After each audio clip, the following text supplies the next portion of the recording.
अच्छा।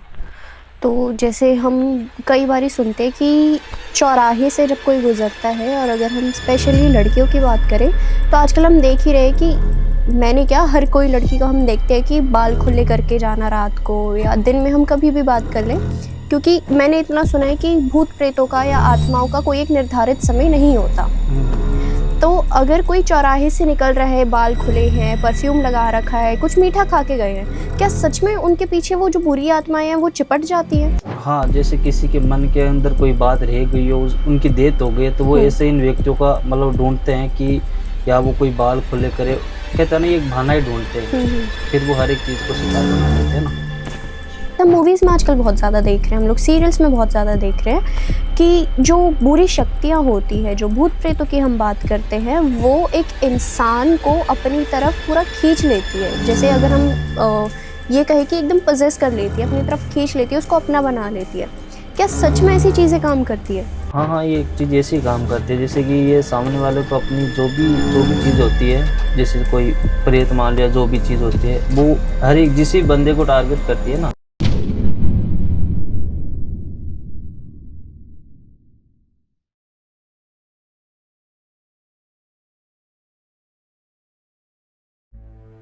जिंदगी के कुछ सवाल जो हम किसी से कह नहीं पाते, चाहे वो प्यार हो जो समझ नहीं आता, करियर जो रुक सा गया हो, हेल्थ हो जो मन को थका दे, या बिजनेस जो डायरेक्शन मांगता हो। हर प्रॉब्लम का एक सोल्यूशन होता है, बस ज़रूरत है एक सही गाइडेंस की। टीवीटी पर हम सिर्फ बातें नहीं करते, हम पूरे फोकस के साथ काम करते हैं और रूट लेवल पर प्रॉब्लम सॉल्व करते हैं। चाहे हो लव, करियर, हेल्थ, बिजनेस या जो भी सॉल्यूशंस, यहाँ सब मिलेगा। सर्टिफाइड एंड ओरिजिनल, बिना किसी दिखावे के, बिना किसी रिवाज के, जहाँ आपकी डिटेल्स भी कॉन्फिडेंशियल और आपका पैसा भी सेफ। ये सिर्फ एक प्लेटफॉर्म नहीं, ये एक सेफ स्पेस है, सच बोलने का, समझने का और आगे बढ़ने का। तो आइए जुड़ते हैं टीवीटी के साथ, जहां सॉल्यूशन सिर्फ प्रॉमिस नहीं, एक्सपीरियंस होता है। राधे राधे आप सभी को, और एक बार फिर से आपका स्वागत है हमारे टीवीटी चैनल पर। तो जो हमारा चैनल है टीवीटी हॉरर, ये हमारी एक नई पहल है ताकि हम आपको एक अवबोध करा सके कि क्या जो भूत प्रेत है या जितनी भी हम नकारात्मक ऊर्जाओं की, नकारात्मक शक्तियों की बात करें, क्या वो हमारे इर्द गिर्द, क्या वो हमारे आसपास सच में होती हैं? अगर हम उन्हें देख नहीं सकते तो क्या हम उन्हें महसूस कर सकते हैं? क्या ये दिन में होती है, रात में होती है, कर्ण पिशाचनी क्या होती है? जितनी भी हम नकारात्मक ऊर्जाओं की बात करें, क्या हम उनको सकारात्मक तरीके से भी देख सकते हैं? क्या वो सच में एग्जिस्ट करती हैं? तो ये एक हमारी पहल है जिससे हम आपको एक बोध करा सके कि क्या कुछ बुरी शक्तियाँ हमारे धर्म में, हमारे सनातन धर्म में सच में होती हैं। और साथ ही जो हमारी पहल है, ये आपको हमारे धर्म से, हमारे सनातन धर्म से जोड़ने के लिए भी एक अवगत कराती है। तो जो आज के हमारे स्पेशल गेस्ट हैं वो हैं विष्णु तांत्रिक जी, जिन्होंने हमें अपना एक बहुत ही ज़्यादा स्पेशल टाइम दिया है। तो आपका पहले तो बहुत बहुत स्वागत है विष्णु जी हमारे जी, प्लेटफॉर्म राधे पर। राधे, जय श्री महाकाल। जय श्री महाकाल। तो जी भूत प्रेत होते हैं, जी। वो इस कारण होते हैं, जैसे कि किसी की या तो मन में कोई बात रह गई हो, कच्ची, जैसे मौत हो जाती है ना, हम्म। जो उनके मन के अंदर जो भावना रहती है कि इनकी पूरी नहीं हुई, तो ये क्या करते हैं, अपनी जो हवस होती है ना, उसको पूरा करने के लिए किसी का सहारा लेते हैं। अच्छा। हम्म तो जिससे वो अपनी जो भी चीज़ रही है वो उसको पूरी करते हैं। हम्म। तो जैसे आपने तांत्रिक जी अभी एक शब्द बोला, हवस। तो आजकल हम देख रहे हैं कि लोगों में भी हवस बहुत ही ज़्यादा है, लेकिन अगर हम भूत प्रेतों की बात करें तो क्या सच में जो भूत प्रेत होते हैं वो अपना शिकार ढूंढते हैं ताकि वो अपनी हवस पूरी कर सके? शिकार नहीं ढूंढते वो, जैसे कोई का कच्चा गण होता है, जैसे इन चीज़ों से डरता हो या किसी चीज़ को लेके वो इनको मतलब भय रहता है उसको, रात को या दिन को। जैसे हम रात को शांत रहते हैं ज़्यादातर, जी। तो हम एक ही चीज़ को हम सोच के चलें, या कोई ऐसी हम मूवी देख लें, या किसी भी प्रकार हम इस बात को हम चला रहे हैं दोस्तों के प्रति, तो हमारे भय के कारण क्या होता है, हम जिस चीज़ को सोचेंगे तो हमें वैसा ही महसूस होगा। अच्छा। तो तांत्रिक जी हम ना ये बहुत ज़्यादा सुनते हैं कि मतलब लोगों से अक्सर कि रात को ही जो आत्माएं होती हैं, जो भूत होते हैं, ये लोग हमें ज़्यादातर रात को ही अपना फील कराते हैं। क्या ये सच है, दिन में भी आत्माएं हो सकती है? देखो, ये भूत प्रेत ना दिन देखती है ना रात देखती है। रात के समय ऐसा होता है कि हमारा समय हम क्या है कि हम फ्री रहते हैं, हमारा दिमाग भी फ्री रहता है, ना हमें कोई परेशान करने वाला होता है, तो हम जिसके ये सोचते हैं तो वो उस टाइम ज़्यादा दिखता है, और अच्छा। होने पे सुबह भी हो जाता है। हम्म। तो विष्णु जी, अगर हम मतलब एक क्वेश्चन मेरा है वशीकरण के ऊपर ही, उसमें हम आजकल ये बहुत ज़्यादा सुन रहे हैं कि जो प्रेत वाला वशीकरण होता है ये बहुत ज़्यादा काम करता है। लेकिन अगर किसी के ऊपर प्रेत वशीकरण हो गया तो क्या जितनी भी नकारात्मक शक्तियों का हम इस्तेमाल कर रहे हैं, भूतों का, प्रेतों का, क्या वो सामने वाले बंदे को एकदम बांध देगा, उसको आगे निकलने ही नहीं देगा? क्या ऐसा होता है? जैसे कि वो पहले तो अपने घर में सारे रिश्ते तोड़वाएगा। हम्म। एक तो उसको हर एक चीज़ में वो गलत ठहराएगा, चाहे उसकी गलती हो ना हो, लेकिन वो उसको ही गलत ठहराएगा। एक वो कोई भी कार्य करता हो सबसे बैर बंधा देगा। एक हम सोचते हैं कि हमारा सब कुछ अच्छा चल रहा है, तो वो एंड में जाके खराब कर देता है। उसको एहसास होने लगता है कि हमारे साथ कुछ हो रहा है। हम्म। तो इसी प्रकार क्या होता है कि कई अपने मार्ग के कारण जो चौरस्ते पे रखते हैं, मटका लेते हैं, कुछ सामान लेके उसके अंदर डाल के उनके नाम का, ताकि हमारा जो भी मार्ग है वो खुले, वो इसी कारण कराते हैं प्रेत का। अच्छा। तो जैसे हम कई बारी सुनते हैं कि चौराहे से जब कोई गुजरता है, और अगर हम स्पेशली लड़कियों की बात करें तो आजकल हम देख ही रहे हैं कि मैंने क्या, हर कोई लड़की का हम देखते हैं कि बाल खुले करके जाना रात को या दिन में, हम कभी भी बात कर लें। क्योंकि मैंने इतना सुना है कि भूत प्रेतों का या आत्माओं का कोई एक निर्धारित समय नहीं होता। तो अगर कोई चौराहे से निकल रहा है, बाल खुले हैं, परफ्यूम लगा रखा है, कुछ मीठा खा के गए हैं, क्या सच में उनके पीछे वो जो बुरी आत्माएं हैं वो चिपट जाती हैं? हाँ, जैसे किसी के मन के अंदर कोई बात रह गई हो, उनकी डेथ हो गई है, तो वो ऐसे इन व्यक्तियों का मतलब ढूंढते हैं कि या वो कोई बाल खुले करे, कहते हैं ना, ये एक बहाना ही ढूंढते हैं। फिर वो हर एक चीज को शिकार बना लेते हैं ना। अच्छा। हम्म। तो जैसे हम बहुत ज़्यादा सुनते हैं कि प्रेतों के उसमें, पिशाचों के उसमें बहुत सारी उनकी श्रेणियाँ आ जाती है, जैसे कच्चा कलवा, 1.5 फुट, या कर्ण पिशाचनी, यक्षिनी, मतलब जितनी भी सारी होती हैं ये सारे आ जाते हैं। तो सबसे ज़्यादा भयानक, अगर किसी पे कोई भी एक प्रेत आत्मा या भूत लग जाए, तो फिर वो सबसे ज़्यादा भयानक कौन सी श्रेणी होगी? इसमें सबसे भयंकर होती है जैसे कि कोई की मन में जो भी बात रह गई हो, ठीक है, कच्ची मौत में या तो उसको मरवाया जाता है या मार दिया जाता है, ठीक है। तो वो अपना बदला लेने के लिए जो अगर उनका पीछा करता है ना, तो उनको एक कहते हैं ना, उनके घर के इष्ट देव भी नहीं रोक पाते। वो उनके जब तक वो मन की जो बात पूरी नहीं होगी ना, तब तक वो शांत नहीं बैठेंगे, चाहे उनके ऊपर कुछ भी करवा लो। अच्छा। हम्म। तो तांत्रिक जी, हम अक्सर आजकल बहुत ज़्यादा सुन रहे हैं क्योंकि कर्ण पिशाचनी का बहुत ज़्यादा उल्लेख भी हो रहा है सोशल मीडिया वगैरह हर जगह पे। तो आप एक बार हमें बता सकते हैं कि कर्ण पिशाचनी क्या होती है? करनी पिशाचनी ऐसी है कि जैसे हमें सीधी करनी पड़ती है। इसमें 3 होता है कि उनको एक तो हमें माँ के दर्जे से देखना पड़ता है, एक बहन के दर्जे से, या तो पत्नी के दर्जे से। ये इसलिए सीधी करते हैं जैसे कि हमें सामने वाले के बारे में कुछ बता सके, या सामने वाला क्या सोच रहा है, ये कोई हमारे साथ गलत करना चाहता है, तो उसी प्रकार ये सिद्धि करने का हमें फ़ायदा होता है। हमें अगर इसके लिए गलती भी सोचेंगे तो हमें भी नुकसान पहुंचा सकती है। अच्छा। मतलब अगर किसी के ऊपर कर्ण पिशाचनी या लगानी है या खुद को चाहिए कर्ण पिशाचनी, तो उनकी सिद्धि करनी पड़ेगी हाँ, पहले? सिद्धि करनी पड़ती है। अच्छा। और जो मतलब हम जो भी पूछेंगे उस इंसान के बारे में, वो सब बता देगी हमें? हाँ, वो कान में महसूस करा दी कि ये चीज़ इनके साथ पहले से हुई है, मतलब वो समय बता देती है क्या क्या हुआ है, उनका क्या क्या बिगड़ रहा है। जैसे धीरे धीरे रिश्ते खत्म होने लगते हैं ना, उनको पता चलता है कि हमारे ऊपर किसी ने कुछ करा है, या घर के प्रति कुछ ऐसी चीज़ें मिले, तो इसे महसूस करा देती है। अच्छा। और जैसे अगर हम बात करें कच्चे कलुए की, तो सबसे पहले तो कच्चा कलुआ कोई बनता कैसे है? कच्चा कलवा जैसे कि छोटा शिशु होता है, जैसे बच्चा हो गया, वो जन्मते जैसे उनकी मौत हो जाती है, टाइम में जैसे 5 दिन जिया हो या 3 दिन, तो उनकी डेथ हो जाती है ना, तो उनके घर में एक किसी भी व्यक्ति को मोह हो जाता है।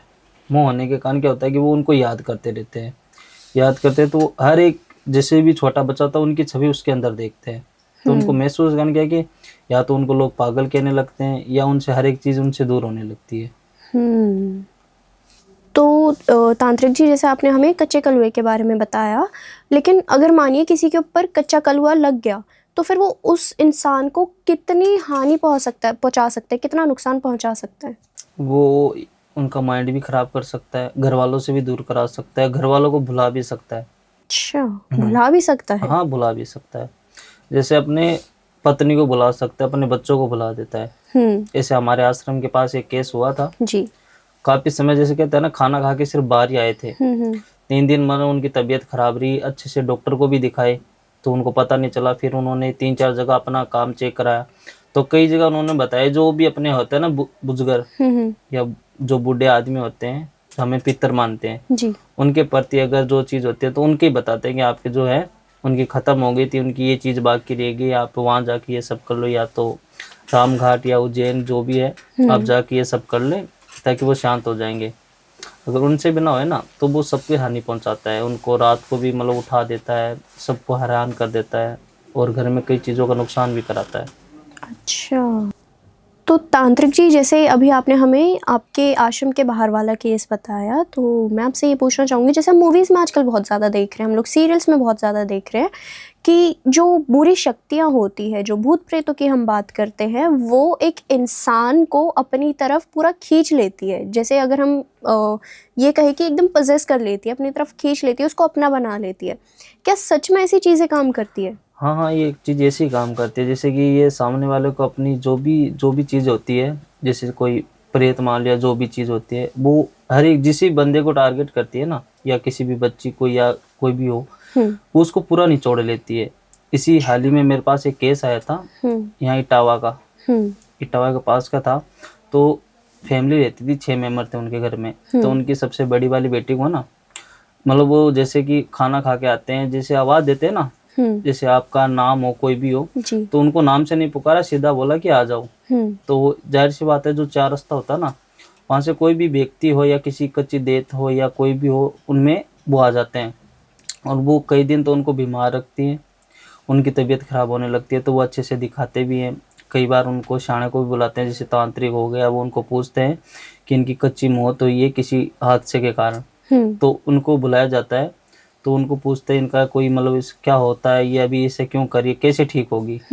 तो पूरे घर वालों को मतलब ये परेशान कर देती है, जैसे बच्चे को रात को 12 बजे बाद उठना, वो बाहर जाना, नींद में चलना, ऐसे ऐसे सबके साथ झगड़ा कराना। और ऐसी ऐसी घटना होने लगी कि उसको आवाज़ें सुनने लगी, और ऐसे इसको महसूस हो रहा है कि हमारे पास में कोई बैठा है या हमारे साथ कोई सो रहा है। मैं आंख बंद करूँ तो मुझको उसकी छवि दिखती है। उनमें छवि ऐसी होती है कि उनके घर वालों की दिखती है, जैसे उनके घर में किसी दादा की मौत हुई हो, उनमें उसी व्यक्ति की दिखती है, वो सामने वाला नहीं आता सामने।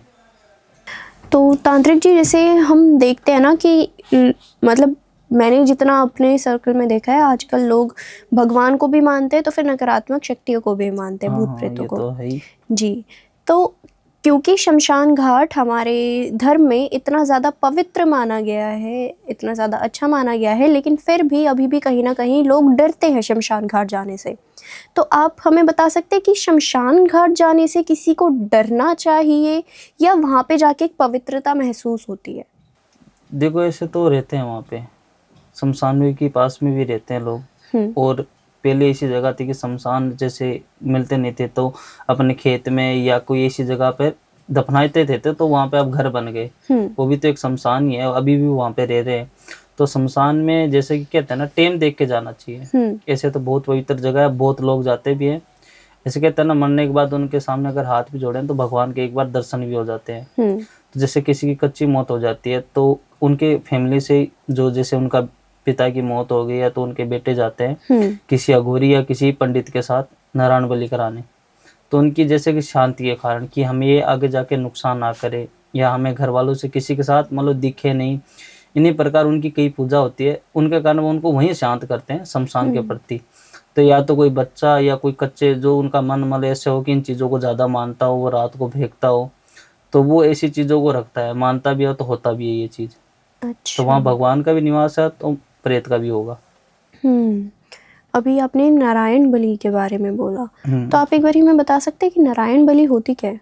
नारायण बलि जैसे कि या तो किसी को मरवा देते हैं, या किसी की डेथ हो जाती है हादसे के कारण, कच्ची मौत हो जाती है, उनके मन के अंदर कोई बातें रह गई हो, तो वो अपनी जो भी है ना मन की जो इच्छा पूरी करने के लिए वो किसी को अपना सहारा बनाती है, ताकि हमारी जो इच्छा रह गई वो पूरी हो जाए। अच्छा, तो तांत्रिक जी, हमने ये सुना अपने धर्म में, और जैसे अभी आप हमें बता भी रहे थे कि कहीं भी हमारे धर्म में ये नहीं लिखा गया है कि 24 घंटे चिताएं जलेंगी, देह संस्कार होगा।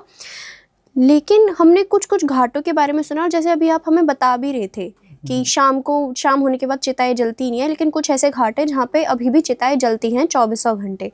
तो एक बार आप हमें उनके बारे में बता सकते हैं? जिससे पहले मान लो आप मणिकर्मा घाट है, वहाँ 24 घंटे ये चलता रहता है। ये इस कारण चलता है जैसे महाकाल की नगरी है, ये अघोरियों के मतलब कहते हैं ना गुरु ही होते हैं एक तरह के।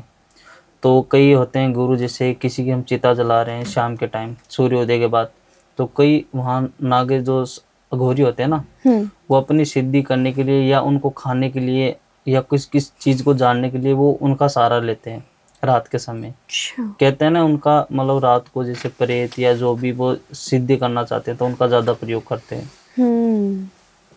इसमें और भी कई घाट है, जिसमें कि स्वर्गद्वार उड़ीसा की पुरी में स्थित है। स्वर्गद्वार उड़ीसा पुरी में जैसे कोई त्योहार हो गया या कोई अवसर हो गया, उस दिन ये ज़्यादा होता है। अच्छा। तो जैसे अगर हम बात करें अब यक्षिणी की, तो हम ये भी बहुत ज़्यादा सुन रहे हैं, जैसे कर्ण पिशाचिनी का भी काफ़ी ज़्यादा उल्लेख हो रहा है। तो हम यक्षिणी की सिद्धि के बारे में या यक्षिणी के बारे में भी बहुत ज़्यादा सुनते हैं। तो एक बार आप हमें बता सकते हैं कि यक्षिणी क्या होती है? यक्षिणी ये होती है जैसे कि हम अघोरी बनने के हम सोच ही रहे हैं या तंत्र क्रिया हम जानना चाहते हैं किसी के बारे में, तो एक तरह का ब्लैक मैजिक होता है अगर हम सिद्ध करना चाहें तो। जैसे हम पूरी मोह माया को तागना पड़ता है, एक तो सबसे अपने घर वालों को भी भूलना पड़ता है। तो हम शमशान के बीच में जाते हैं कोई भी सिद्धि लेके, जैसे काल भैरव होगी या महाकाल की या काली माता की, तो इसी प्रकार यासिनी की सिद्धि की जाती है इनके भेंट के रूप में। जैसे किसी की बलि देनी हो या रक्त को अपने पास रखा जाता है, ये कई प्रकार मतलब उनको प्रसन्न करने के लिए कई समय उनको देना पड़ता है, जिससे महसूस होने लगता है। जैसे हम उनकी अगर ध्यान में रखे हैं कि हमारे पास कोई नज़दीक बैठा है या हमें कुछ कोई कह रहा है, आवाज़ दे रहा है, जैसे अपना बन के, जैसे कोई घरेलू रिलेटेड हमें कोई आवाज़ दे रहा है या कोई लड़की की आवाज़ में या कोई भी मतलब रूप बन के हमें दिख रहा हो या हमारे सामने आ रहा हो बार बार, तो हमें ये महसूस होने लगता है। अच्छा। इसमें टाइम काफ़ी लगता है, कई तो इसमें बीच में भी मतलब हो जाते हैं। तो तांत्रिक जी, जैसे हम ये सुनते हैं कि सिद्धियां जो होती है, अगर हम काली माँ या अपने भोले बाबा की बात कर ले, अगर हम इनकी सिद्धि करते हैं, काल भैरव की सिद्धि करते हैं, तो क्या ये हमारे मरते दम तक हम जितनी भी सिद्धियां कर ले, कर्ण पिशाचिनी, यक्षिणी, काल भैरव, काली माँ, भोले बाबा, जिनकी भी सिद्धियां कर ले, क्या ये मरते दम तक हमारे साथ रहेंगे? ये मरते दम तक साथ तो रहते हैं, लेकिन हमें याद नहीं रहते। अच्छा। कहते हैं ना, हम अघोरी अपना जीवन त्यागता है ना, तो पूरा त्यागता है अपनी खुशी से, दबाव पे नहीं, खुशी से त्यागता है। तो जो भी वो चीज़ सीखी है या धरती पे जो भी उसने पाया है, जो सिद्धि करके पाया या कैसे भी, तो वो यहीं त्याग के जाता है। अच्छा। किसी के भले के लिए ये सब कुछ करता है वो। इसमें अपना फायदा देखता है, तभी मतलब वो है ही नहीं कि वो अपना फायदा देख रहा है, तो वो अघोरी है ही नहीं। और जैसे तांत्रिक जी, अभी आपने बलि की बात करी थी, तो आजकल तो हम ये सुन रहे हैं कि बलि प्रथा एकदम बंद ही कर दी गई है, बस कुछ कुछ जगहों पे है जहाँ पे अभी भी मानी जाती है। जैसे कि कोई घर में कोई पीड़ा चल रही हो, किसी का बच्चा हुआ है मतलब काफ़ी समय बाद, और वो भी बीमार चल रहा हो, तो उनके घर वाले क्या करते हैं कि उनके जो भी घर के इष्ट देव होते हैं ना, उनके प्रति कोई भेंट के रूप में बोल देते हैं, तो उनको चढ़ानी पड़ती है। या तो उसको अमर छोड़ दे, आजकल ये है कि अमर छोड़ देते हैं कान में बाली पहना के, लेकिन कई जगह ऐसा भी होता है कि बलि देनी पड़ती है। और जैसे हम बात करें तो फिर एक जगह मैंने देखा था कि देवी देवताओं को भी बलि चढ़ती है, किसी बकरे की या मतलब किसी भी जानवर की। क्या सच में देवी देवताएं बलि मांगते हैं? मांगते नहीं है, जैसे कि हम ये अभी आपको बताया था ना कि अपनी या तो इच्छा पूरी करने के लिए या हमें कोई काम करना है या कोई कराना है काम, हम उस सामने वाले के प्रति कुछ चीज़ मांग लें और वो हमारी पूरी हो जाए एकदम जैसे हमने सोची है वैसे, तब हमें वो बलि देनी पड़ती है, चाहे वो इंसान की हो चाहे किसी बकरे की या जो भी जीव हो, जो हमने बोला है वो हम देना पड़ेगा। अच्छा। विष्णु तांत्रिक जी ने मतलब ये जो हमारा वीडियो ख़त्म होने वाला है, इसमें एक लास्ट क्वेश्चन मैं आपसे ये पूछना चाहूँगी, क्योंकि हम बहुत ज़्यादा ये भी सुनते हैं, अगर हम स्पेशली अपने पहाड़ों की बात करें तो, कि जब किसी पे कोई प्रेत आत्मा या कोई भी नकारात्मक शक्ति चिपट जाती है तो क्या वो बलि मांगती है?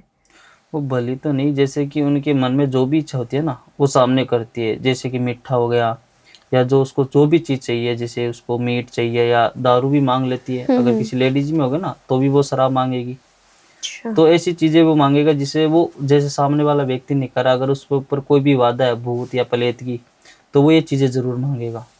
अच्छा, हम्म। तो एक बारी फिर से बहुत बहुत शुक्रिया आपका तांत्रिक जी हमारे पॉडकास्ट पे आने के लिए और हमें अपना समय देने के लिए। जी, जय श्री माँ का, जय काल भैरव। जी।